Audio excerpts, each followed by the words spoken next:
Well,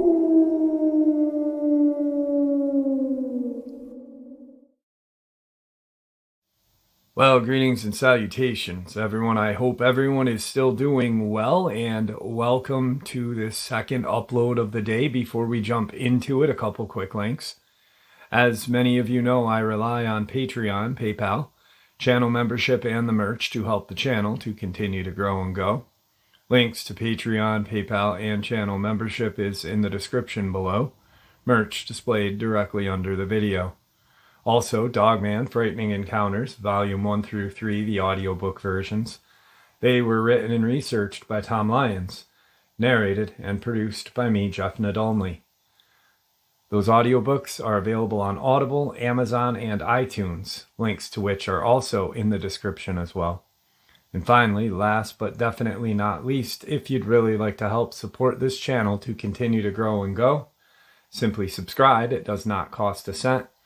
Click the like button, takes half a second. If you don't want to miss out on any of the informative uploads I put out daily, click that bell icon, and folks, please leave a comment and share the video. Why? Well, because all of these things really do help this channel to continue to grow and go. They definitely do matter, and they are appreciated. And now, everyone, I have taken far too much of your time.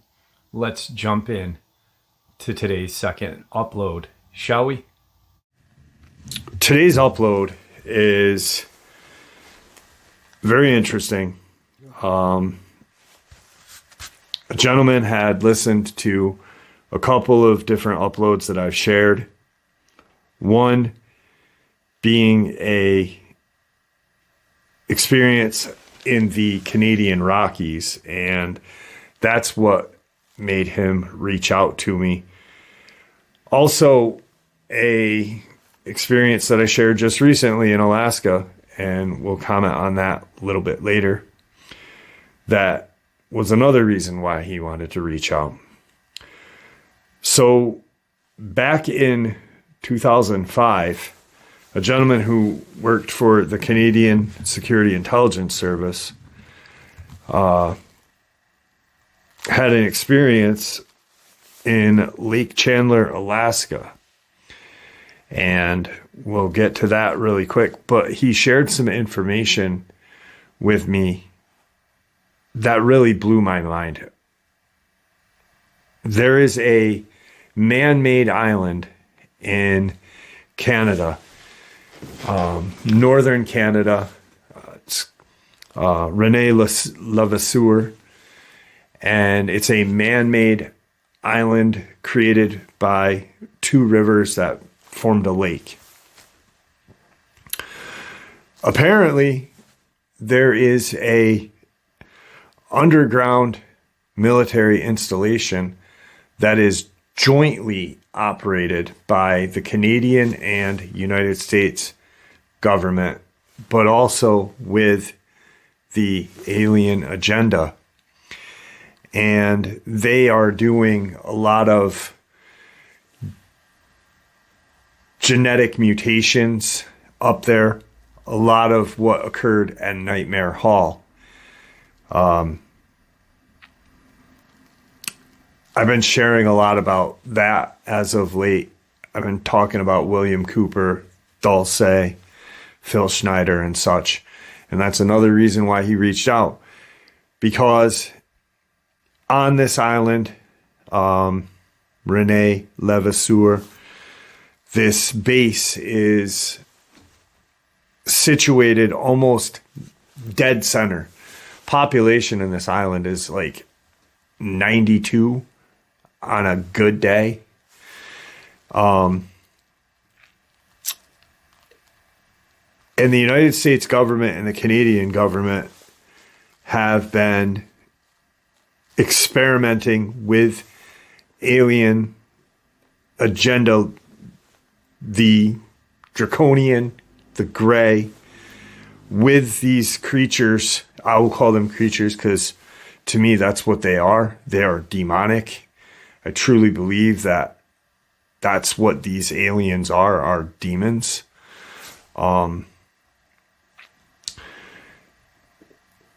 And he commented and he said, yeah, you know, they have been creating multiple humanoids with multiple arms, legs, some having multiple heads. And I kind of commented and made a joke about that kind of spoofed movie. Not the Human Centipede, but the one where they turn that guy into the walrus. And he said, I don't know that movie, but what they are doing there mirrors what they did in Nightmare Hall. And that specific base is dedicated just to genetic mutations, genetic experimentations. He said that a lot of these Canadian disappearances, a lot of the missing people, mainly women and children, are brought to that location, that installation.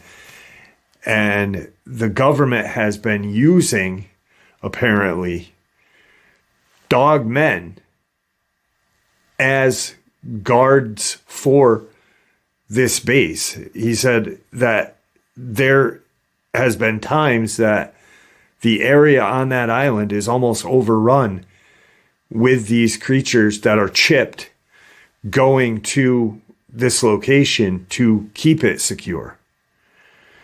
Once again, this guy has worked for the Canadian Security Intelligence Service. He did show me his credentials. And, he wanted to share that with me because I've talked extensively about Nightmare Hall. And there is not a lot of information out there on Nightmare Hall. I really wish that there was. And the information that you may be able to find is limited. Unless it came from like Cooper, Schneider, Costello, and a few others, I would say the rest would probably be like in that lines of creepypasta, fan fiction, whatever you want to call it. But what he said was going on there was just atrocities against humanity. He had clearance to go to certain points in that facility. He said it's about 14 levels.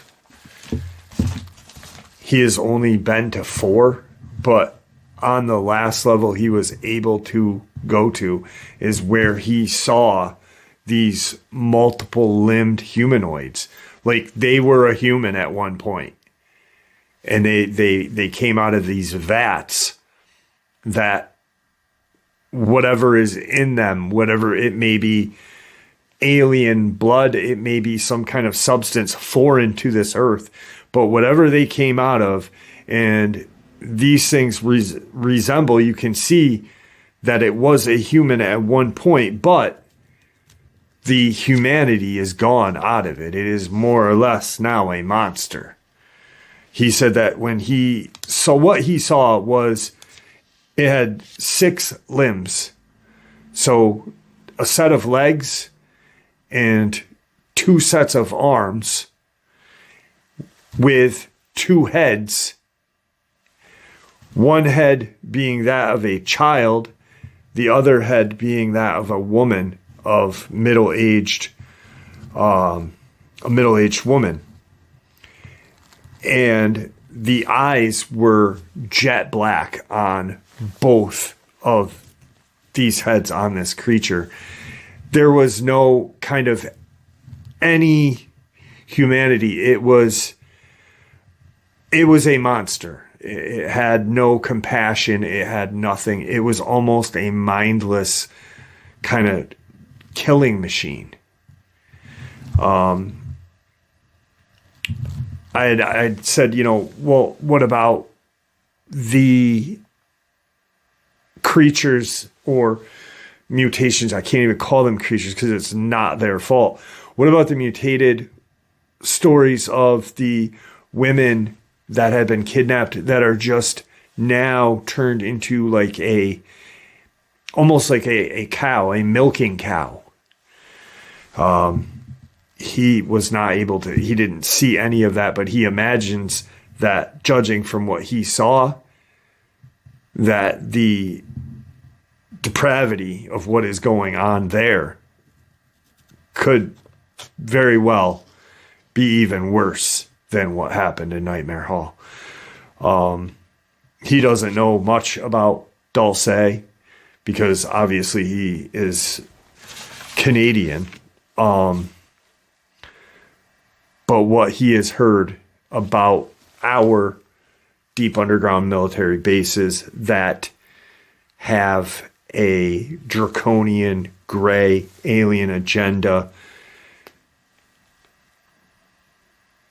is very similar to what is up there. There were 3 or 4 different kind of aliens that he saw up there. And I'll get into that in a second about what I wanted to say. But demonic kind of looking things, like the draconian in the grays. But he said there was shorter grays that were maybe 4 feet in height. And then these really very tall, almost 7 to 8 foot tall grays. Nearly as tall as the draconians, the largest draconians, which shocked me because I'm thinking that these, ever since I started reading about the draconians and this and that, I always thought that they were almost equal in strength, size, height, intelligence to the Nordics. But yet there's a gray type that is taller, obviously skinnier. So in this island called Rene Levasseur, there's a military base, a Canadian, United States, Canadian, and alien base there, and what he believes to be somewhere ranging from 14 to 16 stories deep.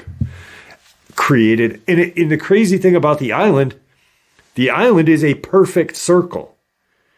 It is a perfect circle just sitting in this man-made lake created by 2 rivers. That's about as much information as he shared with that on that subject, but I wanted to share that with you because I thought that was really interesting. He's got some files that on what he had participated in as being Canadian security intelligence that he's going to try and get to me. But let's get into his experience that he had in Lake Chandler, Alaska back in 2005. So back in 2005, being that he is a Canadian citizen, he does work. Obviously, he has security clearances. He knows people in our government. He was able to go on a hunt, caribou hunting in Alaska. They landed, it was mid-August. Caribou season starts in like August till September. And they landed at the Chandler Airport, right on Lake Chandler in Alaska.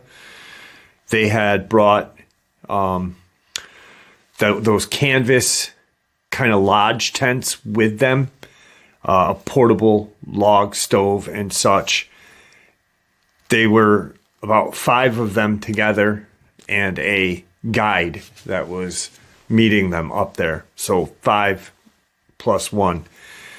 And they were responsible to bring their supplies, their lodging, their, whatever they needed, they were responsible for.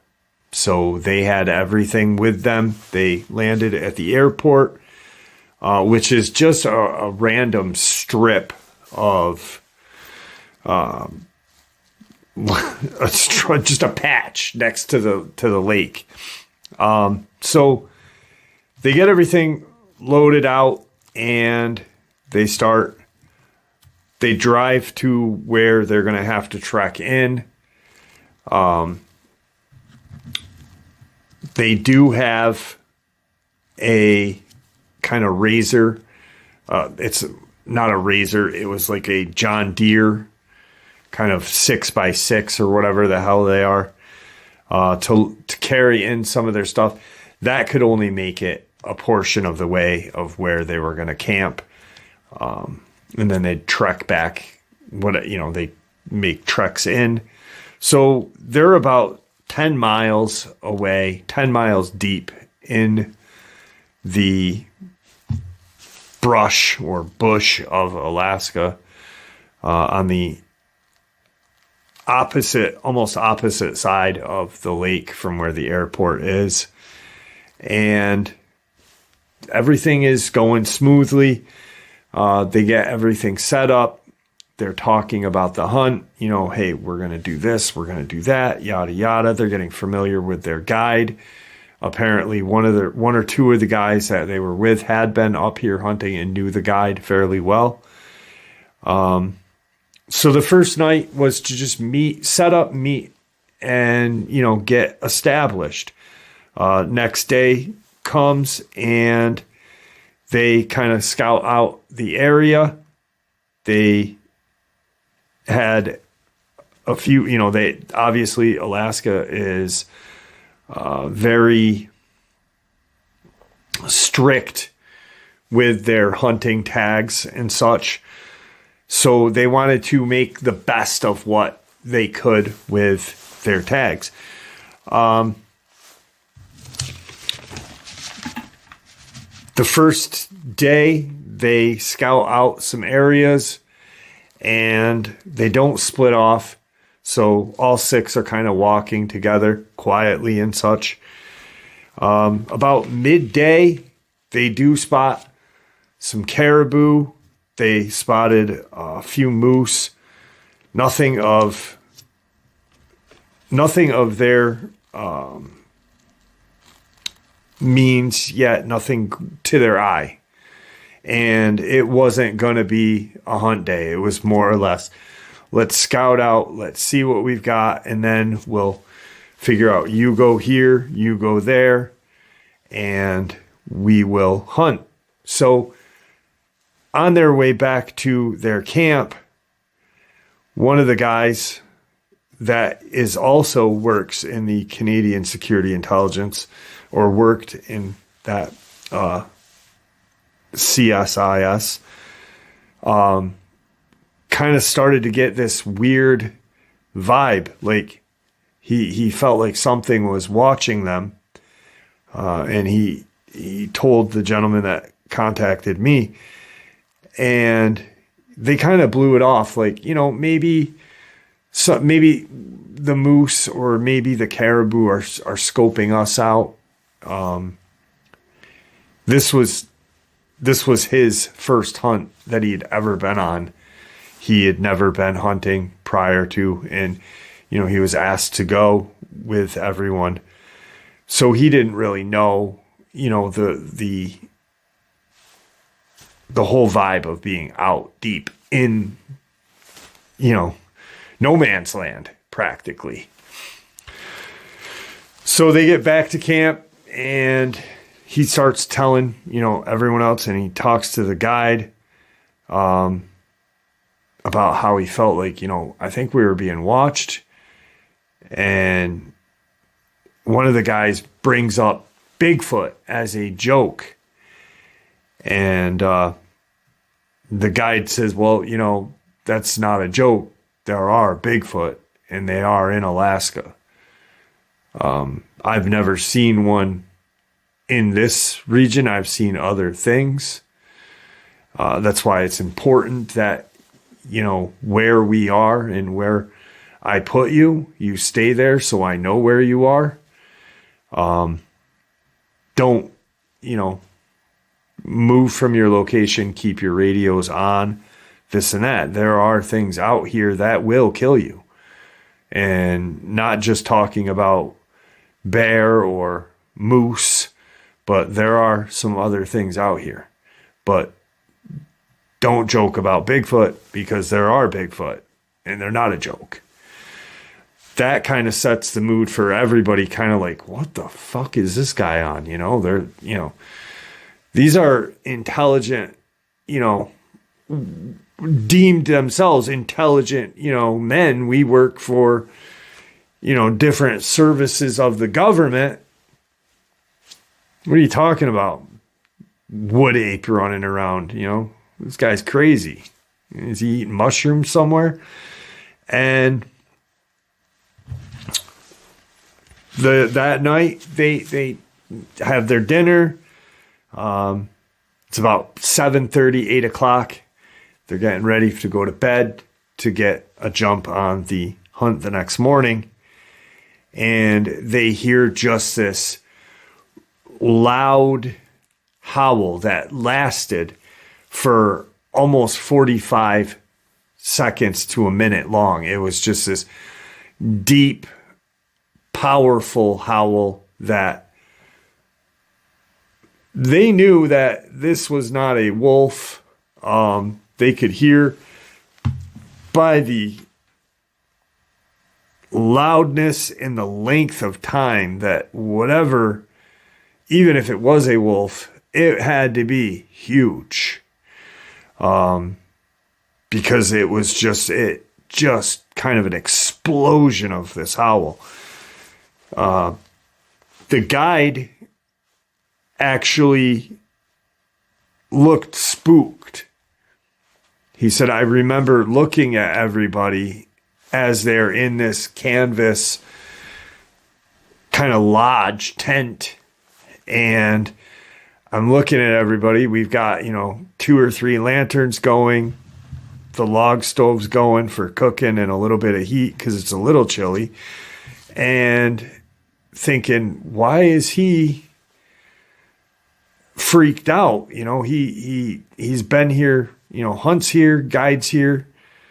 This is kind of weird. And he notices that the guide kind of checks his pistol and, checks make sure it's loaded and puts it back. And he's just like, that's really strange.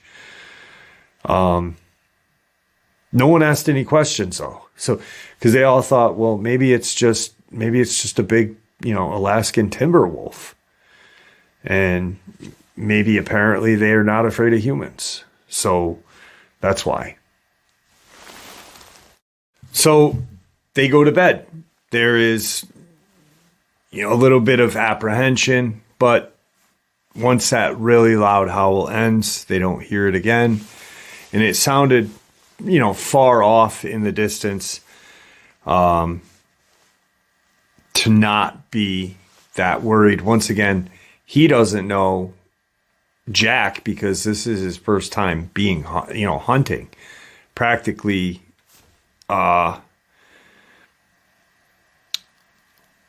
his few times being camping at that. He's not a wilderness kind of guy. So they get up in the morning and they get ready to go hunting. They get dressed, have a quick breakfast, and they go out. And the guide, once again, kind of warns them, hey, I said it last night. I'm being honest with you. There are things out here that can hurt you. Stay where I set you. Set up where I set you. And regardless of anything, I will come back and bring you to camp. Keep your radios on. And just, don't do anything dumb. If you need me, radio, and I will come to you. No other person.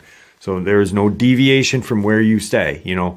I put Jim here, I put Bill here, and I put John there. John doesn't come looking for Jim if anything goes wrong. I will come and help Jim. Agreed. Okay.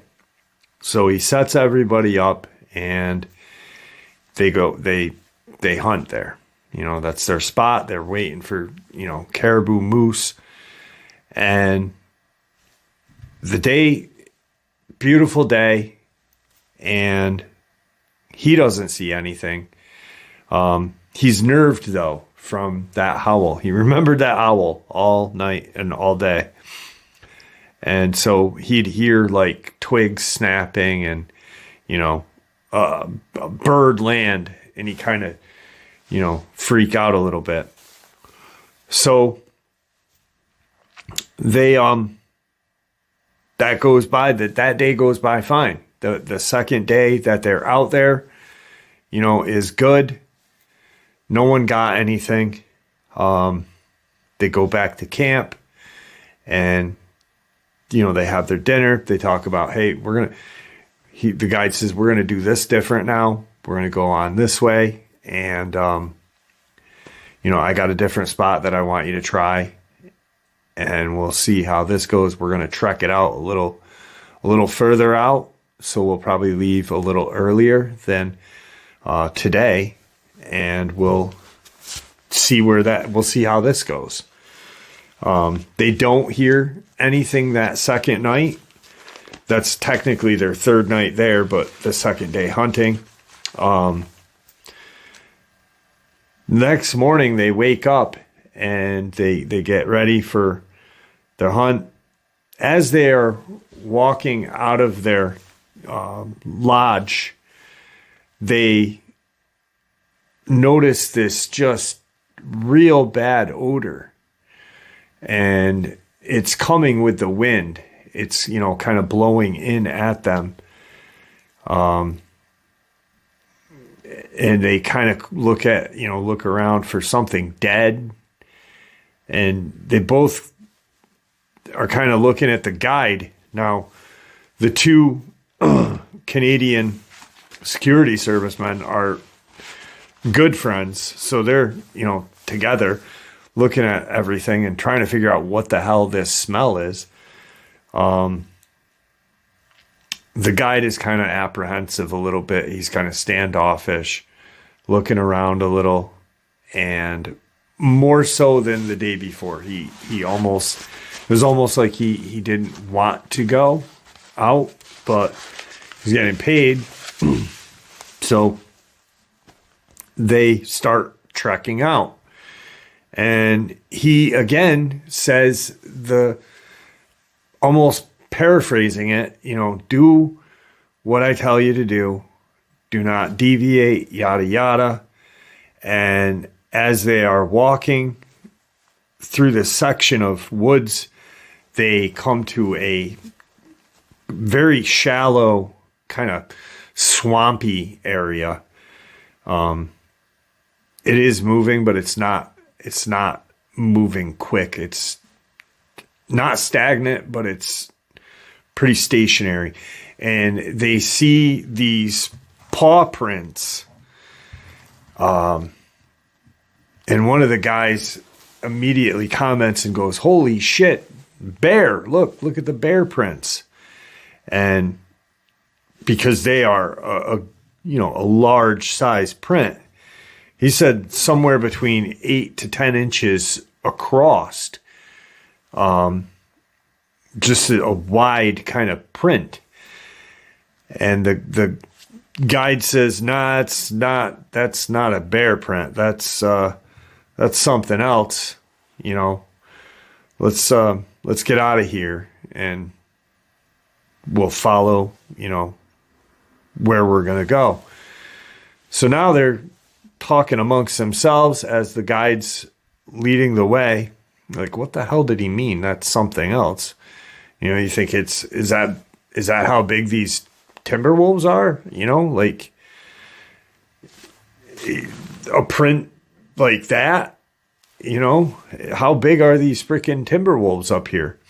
And that's what he's thinking. He's like, what, these things get 200 pounds? Are these, the size of a large mastiff or what? And they get to where they're going to be and they start hunting. You know, he sets everybody up and he pairs them off. He said, all right, you're going to be here. You're going to be here. And I know we talked about what we were going to do last night, but because of the prints out there and, you know, the animal that came from, I'm going to pair you guys off and we'll check in on each other once every hour. I'll radio in to you and this and that. So now there's 3 pair. The guide with one guy and the other 2 and the 2 Canadian security forces there. So they're sitting there and they're talking amongst themselves like, you know, was that, you know, they're convinced that these timber wolves up there are the size of a bear. They hear a rifle report and then they hear another one and then they hear another one. They hear a total of 6 shots and they're kind of like, shit, someone got something. Should we go? Let's radio in, you know, to see if we can help. I want to get something, you know, the excitement is there.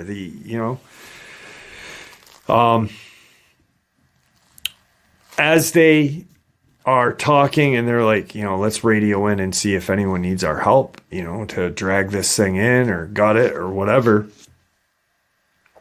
The guide radios to everyone and just says, listen, I need you guys to come to our location.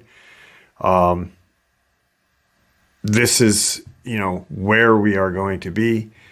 I'm going to give you the coordinates.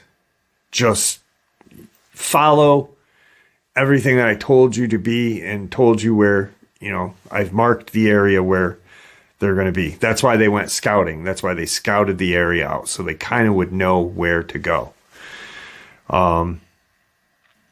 They start their trek and they hear another 2 more reports, 2 more shots, almost consecutive. But they could tell that it wasn't, these 2 didn't come from the same rifle. So it was 1 shot, different rifle, another shot, different rifle. And as they radio in this time, they're like, we are close. We can hear you. Are you, you know, what's going on? The guide says, you know, let me know, you know, XYZ where you are so I can meet you. We got to get back to camp. They kind of sit, okay, we are here. We are, you know, we're where you told us to be. We're trying to find you. We haven't seen the other group. The other group radios in. We're about a half a mile from you. What should we do? And then the guide says, all right, start walking kind of in a V pattern to meet. We'll all meet at a point.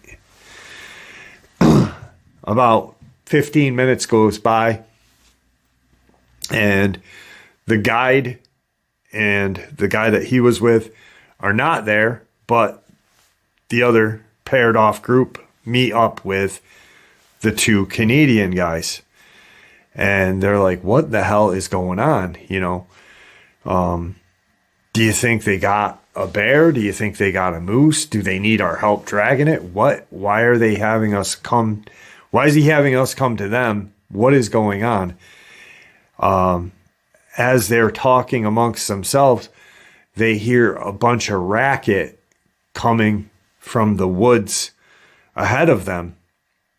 And they're kind of like, what the hell is that? They all at one point kind of pull up their rifles and take aim. And the guide is now running. They can make out that it's the guide running full bore towards them. And he stops. They immediately, the second they realize it's the guide, they, put their rifles down. But they're like, where's the other guy that, you were hunting with? What's going on? And they can see that he's just shook by something. He said, we have to get out of here. Yeah, we got to get to a radio that can actually get get a call out to Fairbanks or wherever, because, our radios that we have don't have that power. We got to get back to camp. And they're like, where's our friend? Where's the guy that we came in with? And he just says, he got attacked. We need to go. We need to go now. So, they're kind of confused, because this is everything that this guide said not to do. And he's going against what he said, I will come to you. Now he's having them come to him, and we will all leave together. So at this point, they are kind of questioning the guide. Like, why are we doing everything that you told us not to do? One of the guys that's in the other group, in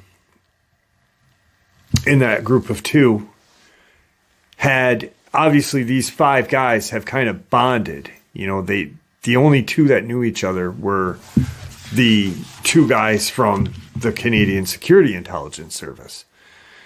The other 3 didn't know anyone from Jack, but on their flight in camp, at camp talking, the one guy says, listen, I'm a Marine. We don't leave men behind, and we most certainly don't leave another Marine behind. And the guy that you had with you is a Marine. They're obviously Marines. Once you're a Marine, you're always a Marine. They're not active duty, but that mentality, where is the guy that you were with? I'm not leaving him behind. Where is he? Let's go get him now. As they're, addressing the guide, like, they're really kind of questioning his authority now. Like, get us out of here, but where's our buddy? They hear a report, and they look at the guide, and they say, he's still alive. You said that he was attacked. Why would you leave him behind? And they kind of all look at the guide and say, bring us to where you were so we can get this guy out of here. We're not leaving him. He just fired a round. He either fired it to one, let us know that he's still alive and let us know where he is, or there is something still there. And what the hell is attacking this guy? Is it a bear? What is it? At that point, they get the guide to go back, and they start walking.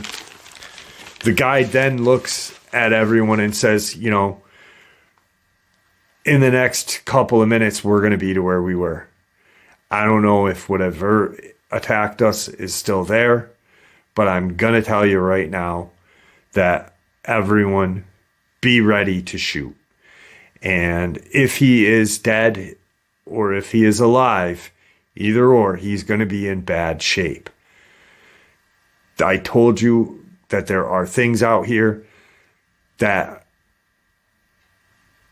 kind of are equivalent to Bigfoot and possibly even nastier. What is out here right now is very similar to a werewolf, a rougarou. He didn't say Dogman. He just said, there are monsters out here. And the guide's got the radio.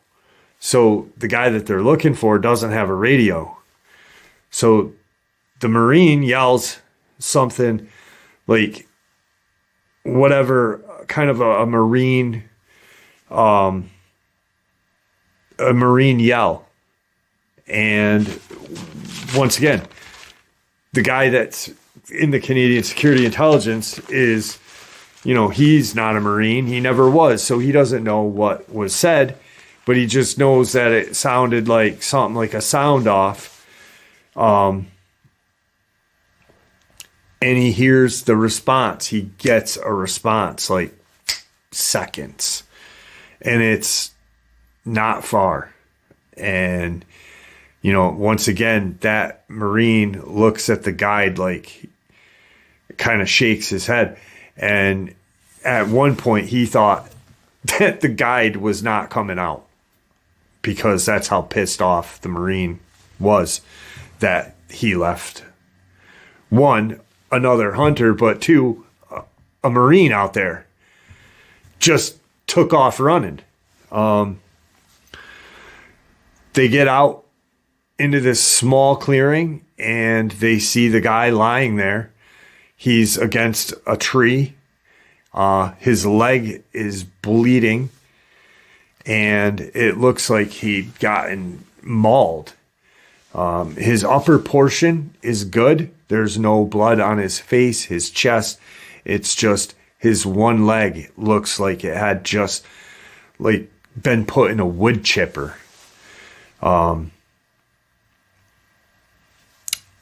They go up to him and they're now like, we can't leave him.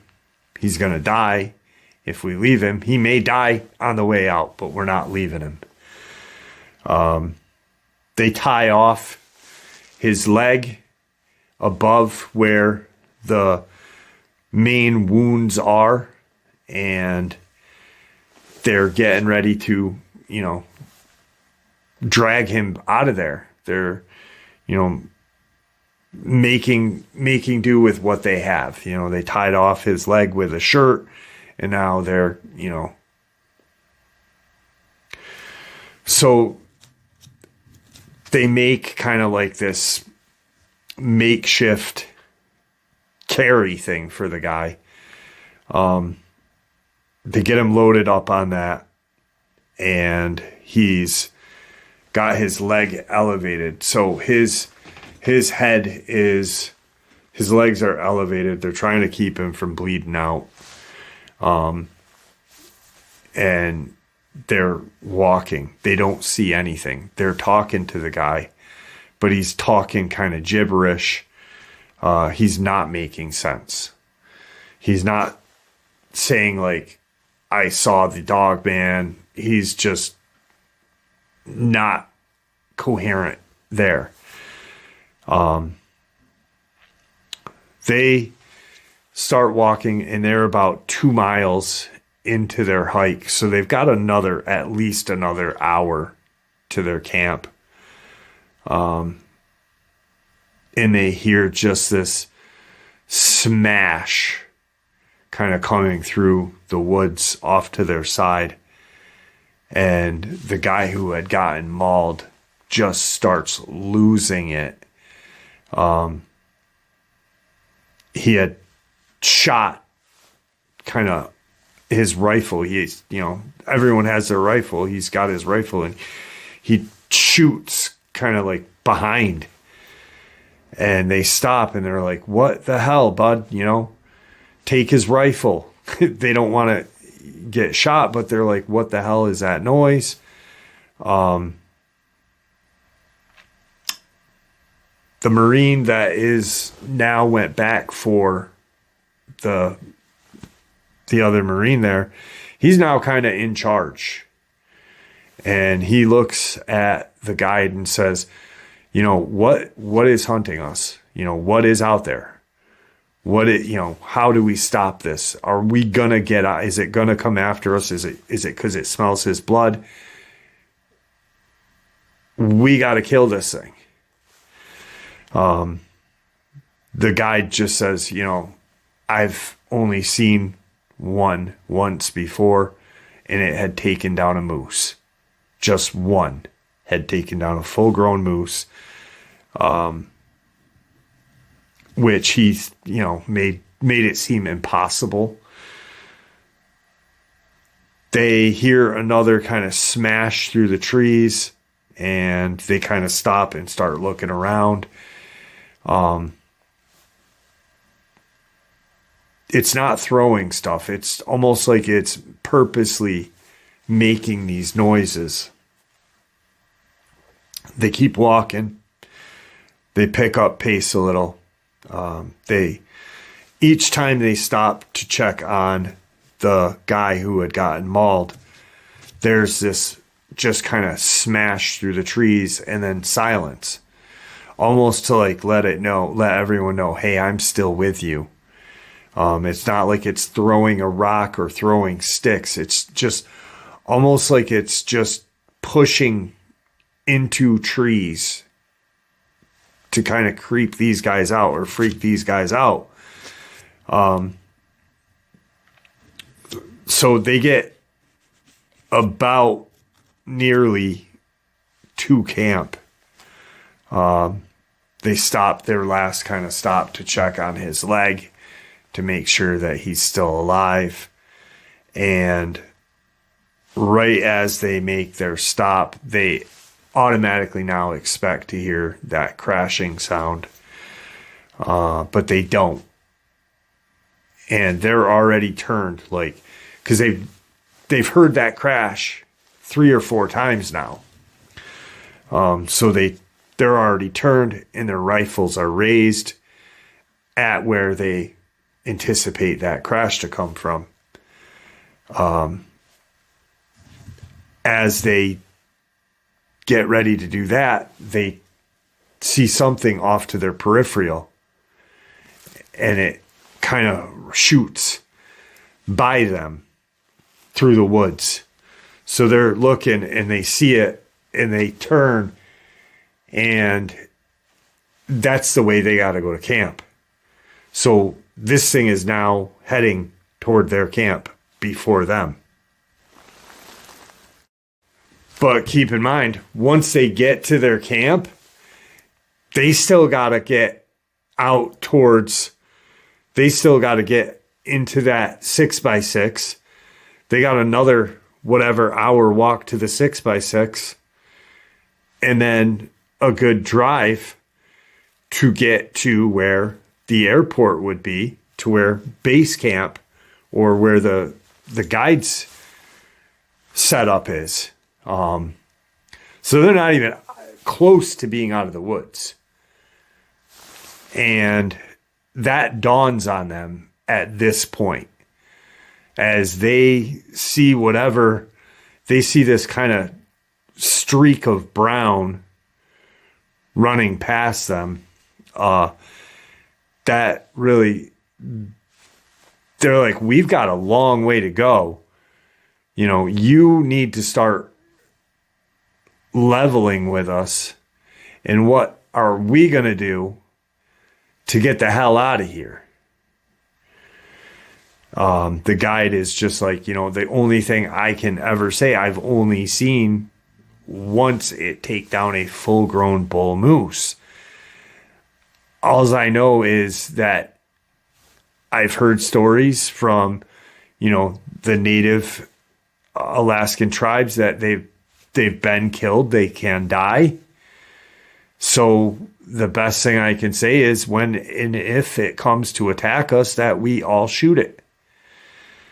So they get to their camp and they check his leg. They don't see anything. They, did a quick perimeter search with their eyes just to make sure. One at a time goes into the camp to get whatever and to get more first aid for his leg. They do another tie on his leg, another real tight tourniquet now because they have rope. And he thinks that they used, actually, he commented on this. This was the interesting thing. He said, I think what saved his life was yes, we did tie it off, but when we got back to camp, we used a bungee cord. And that bungee cord, it cut off so much blood circulation to his lower leg that he did lose his leg, but he didn't bleed to death.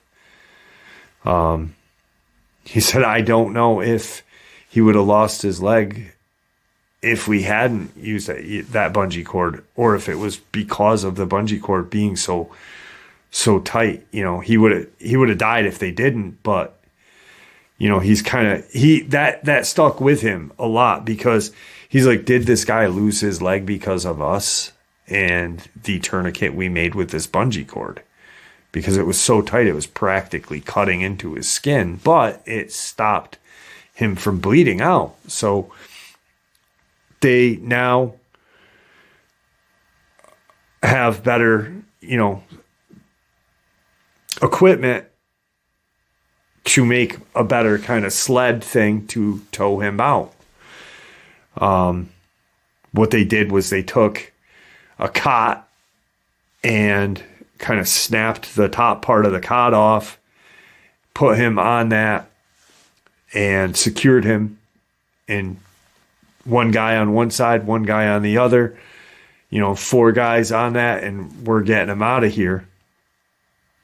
The guide's going to lead the way out. If we run into this creature, by the time we get to that 6x6, we'll put him down and we'll attack and address that situation. But as for right now, the guide is the lead. So they start hiking out, and at this point they got another 45 minutes to get to, where that 6x6 is parked. And they get to it. No sign of this creature that's stalking them. No out of the peripheral, no crashing. They get to the 6x6. They get him loaded in the back. Everything, all their equipment's left behind. So they got him in the back.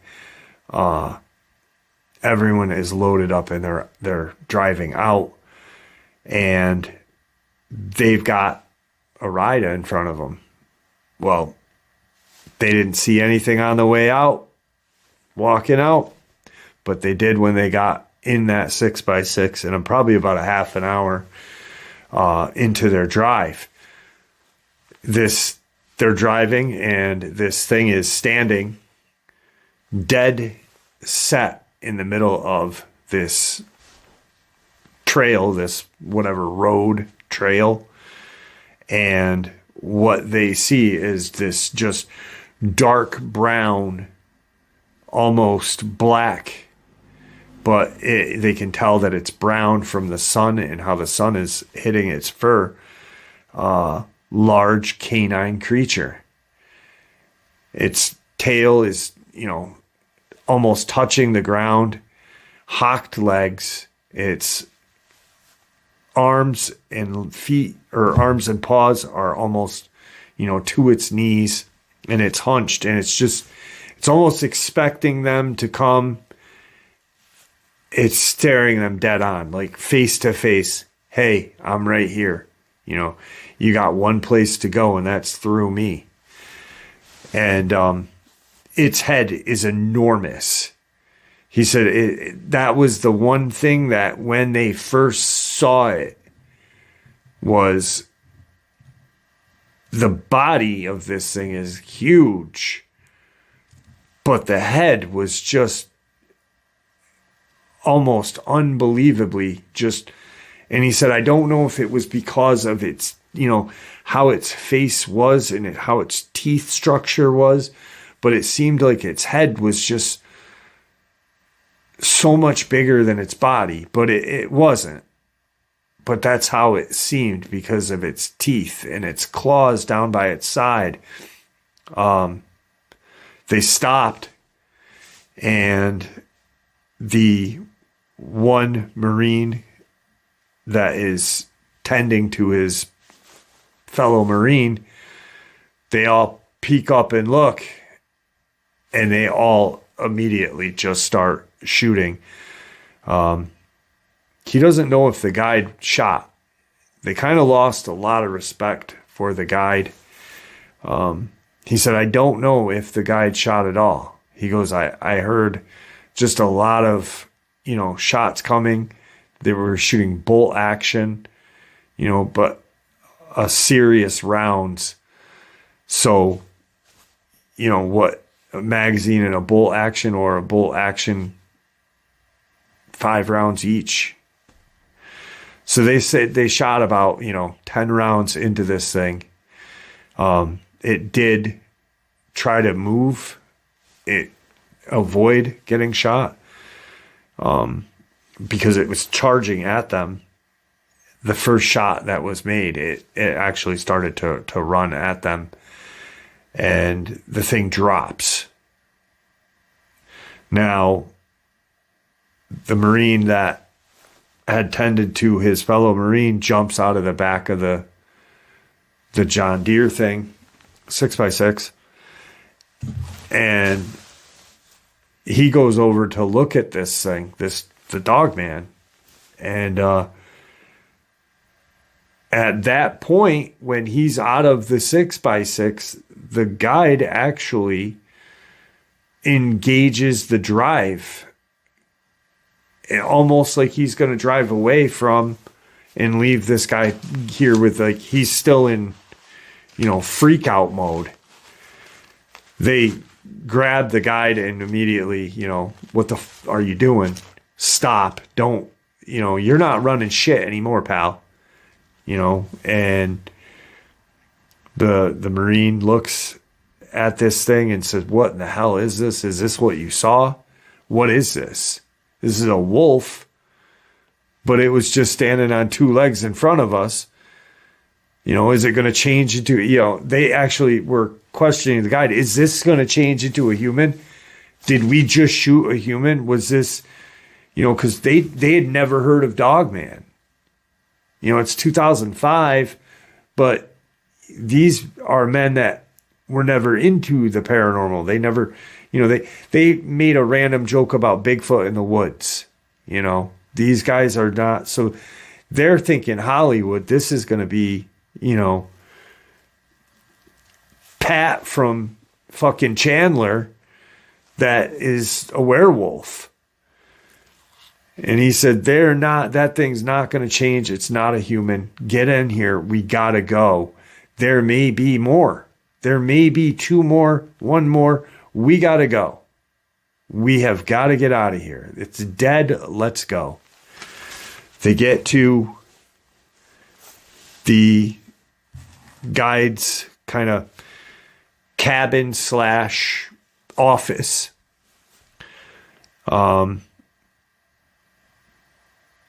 They board, they get everything set, and they get the pilot ready.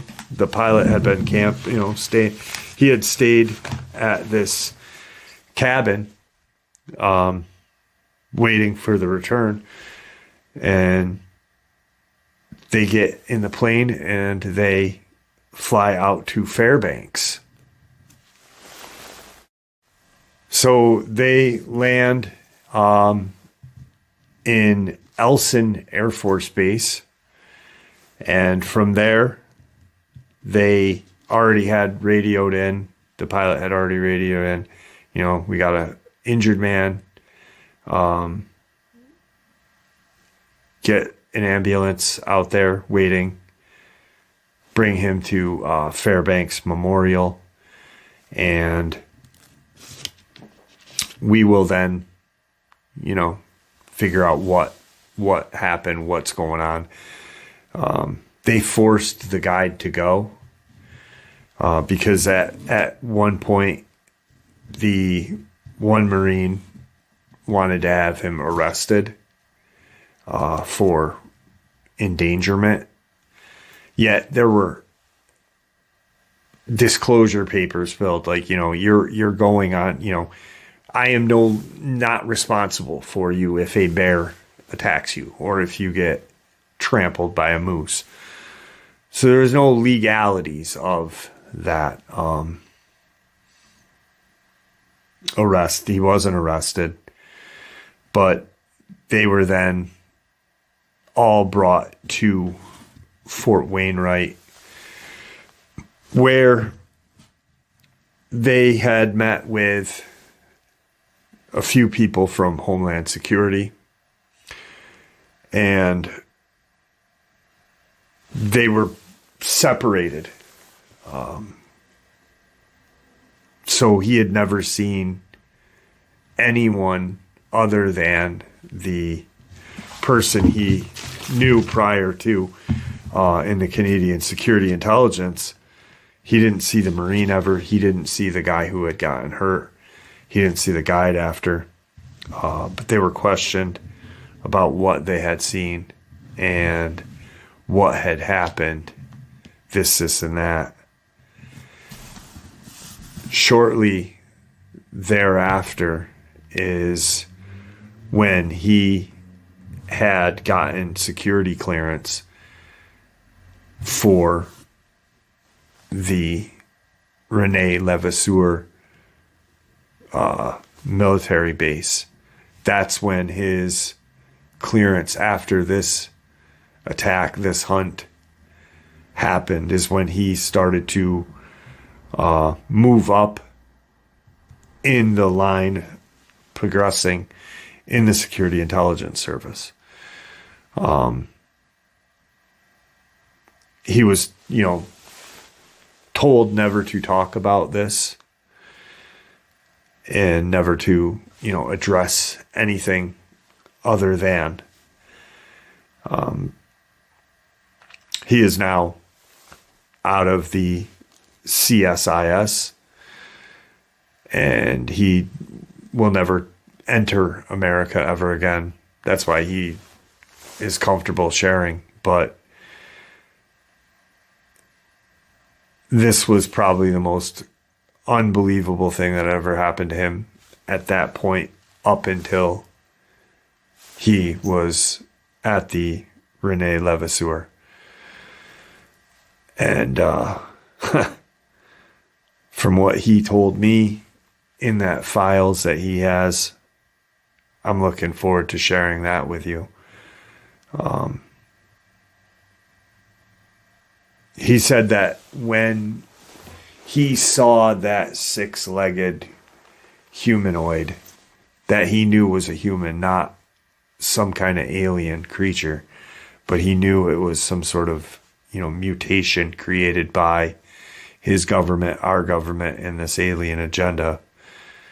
But when he saw it, he said the fear, the apprehension was 10 times worse than seeing that Dogman. And that, my friends, is absolutely a crime against humanity. So that was his experience. He said within the next couple of days to expect more information about the Rene Levasseur military base there, the deep underground military base.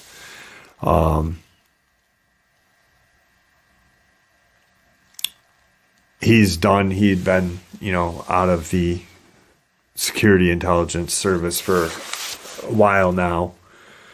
But that hunt was something that he never thought would. It changed his life in more than one way. It changed his life now knowing that these creatures are out there, but it also set him on a career path that he never knew was going to be possible. He was going to see things that he never knew existed. He said it essentially was a mental burden, but a career and financial gain having that experience and being who he was when he got addressed by Homeland Security. And there you have it, folks. I do hope you all enjoyed today's second upload of the day as much as I enjoyed sharing it with you. I'd like to thank you for supporting the channel. It is your support that helps this channel to continue to grow and go, and what gives us all a place and a chance to share our experiences and theories judgment-free. Everyone is simply treated with the respect that we deserve. Please stay safe, happy, healthy, and ever vigilant, keeping an eye on our children, pets, family, and our friends. These creatures are real. These events have happened. Share this information with those you love and care about, and it may just help save their lives someday. Until next time, never stop asking questions, never stop searching for the truth, and God bless you all.